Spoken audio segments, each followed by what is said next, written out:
Hi guys, welcome back to the channel. This is Alpha Omega occasionally. On this occasion, you can see what we're doing here. Well, there's a bit of spot welding going on, and this is more or less to do with the general video. But just to give you a heads up, this is my brother-in-law. He's a jack of all trades. He built half the house here behind us. I'll just come around here. He built half that house himself, actually, if not all of it. He can lend his hand to anything, and he's enlarging the carport. So he's after ripping the old one down and extending the height. I don't know what they intend putting into it. They could put a small aircraft into it now at this stage, the size of it. But one of the things you notice here, he's spot welding and he's wearing the minimal eye protection. Before, he didn't used to do. Never did before. When he spot welded, he didn't wear any eye protection. He just look away when he was doing it, or not always look away, obviously, because you have to see what you're doing.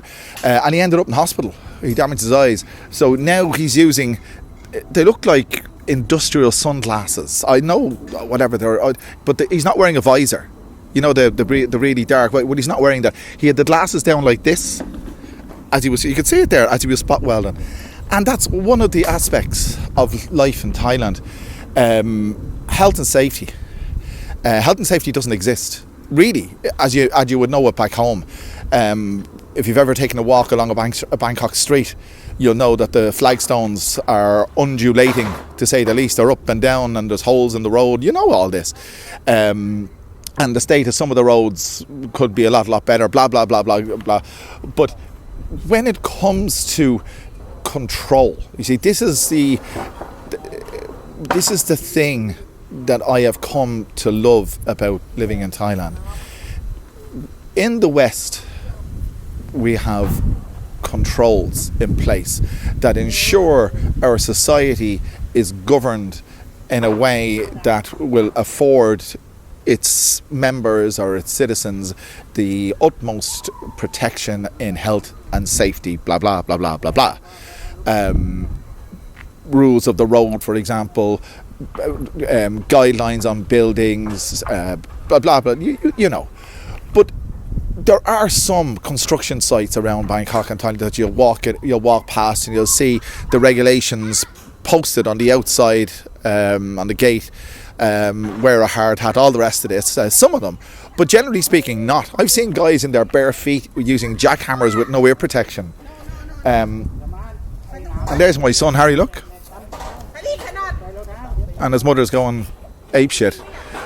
But it's one of the endearing factors of living here, because in the West we called it in Ireland, or we don't know if we still do, I haven't been there so long, the nanny state. Whereby the government issues guidelines, not guidelines, but laws in relation to your own safety.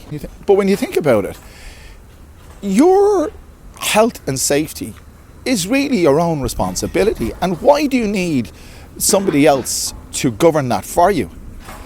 We talk about freedom, and you think that we're freer in some places, in some states, than we are in others. I'm not getting into anything like that, but just to point out that I am more free in Thailand than I've ever been living in the West, in any part of the West. And I have social freedom. I have the freedom to decide whether or not I spot weld without eye protection. I have the freedom to carry my family on a motorcycle up to 5 or 6 or whatever the capacity of a motorcycle is. The Thais will endeavour to reach that capacity. You'll very often see 3 or 4 or more people on one motorcycle. It's against the law, but you see, you can't enforce those kind of laws here, because if you did, the economy would grind to a halt. You see, people bring their kids to school on motorcycles. I mean, we all know this. Construction workers go to their jobs in the back of pickup trucks, 20, up to 20 or more. And again, if you look on YouTube, you can see accidents involving those pickup trucks where it goes over a bumper, swerves, and it falls over, and everyone falls out like a consignment of oranges. But the freedom to do that exists, And that's one of the beautiful things about living in a place like this. I was in Myanmar recently, and I don't know if you know this. In Myanmar, they used to drive on the left side of the road up until 1970. It was a throwback from colonial Britain, or the British colony. It was a throwback from colonial British rule. But in 1970, they switched to driving on the right side, as you do in the United States and most parts of Europe, nearly all of Europe. You see, in Thailand, they don't. In Thailand, we drive on the left, the same as we do in Ireland and Japan. And basically, when I was in Myanmar, in Yangon, I noticed the bus I was on obviously was driving on the right side of the road, because that's the direction of traffic in Myanmar. The steering wheel, the driver was seated on the left, as you would be if you're driving on the right. But as I looked out the window, 99% of the cars that were on the street, 99% of the cars that were on the street had their steering wheels on the right side. And I said, what the hell is going on here? And I was pretty confused about it, but I had a good idea, and basically I confirmed it. I checked on Google. The Japanese, the Japanese government has a tax on cars over a certain age, I think 3 years or 4 years. So the Japanese don't keep their cars very long, so they export them.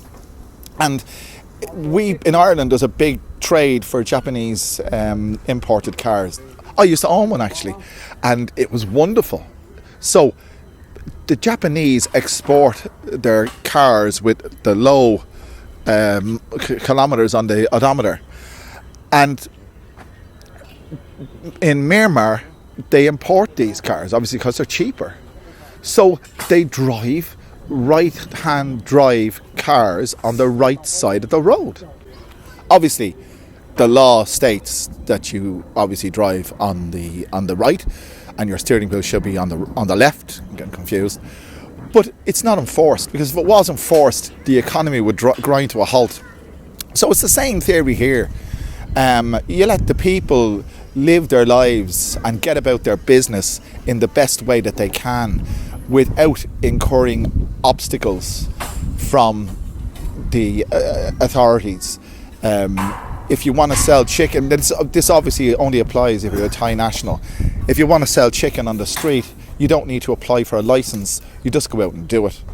I do most of my videos for the Big Picture El Panorama and Wig Wang Night Market in Bangkok, and none of them have licenses. And they call it the casual economy, not necessarily the black economy. It's open, anyone can see what's going on, but I don't think the lady that sells me my sticky rice with pork and my Psycho Isan, the beautiful Isan sausages, she's there. That her stall is actually open 24 hours a day. The husband does 12 hours, she does 12 hours. They must be worth a fortune. She has the same spot, and she's been there ever since I've been there. And I don't think she's paying tax. In fact, I know she's not. So the idea of, I won't say laissez-faire, that's the old way of thinking that the government would pass laws without providing for the masses. It's not a laissez-faire kind of setup, but it kind of is. There's very limited social welfare here, if any. And the state pension, I think, works out about $20 a month. Correct me on that if I'm wrong, but I'm not far off the mark. So if you want to live your life in the way that suits your lifestyle, you can do it here.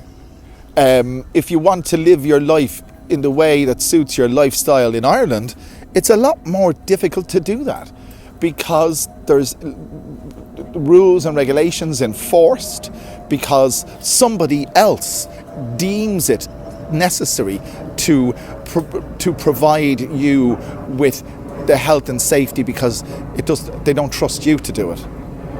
But you see, the argument there is as well that, hospitals would be full and the government would have to pay. You see, here it's not necessarily the case. If you've ever been to a Thai government hospital, you can see the contrast between that and the private hospitals. There's any system. No system is perfect. So in the Western system, where we have our nanny states, we have the health and safety, we also have a good public health care and social welfare. Here they don't.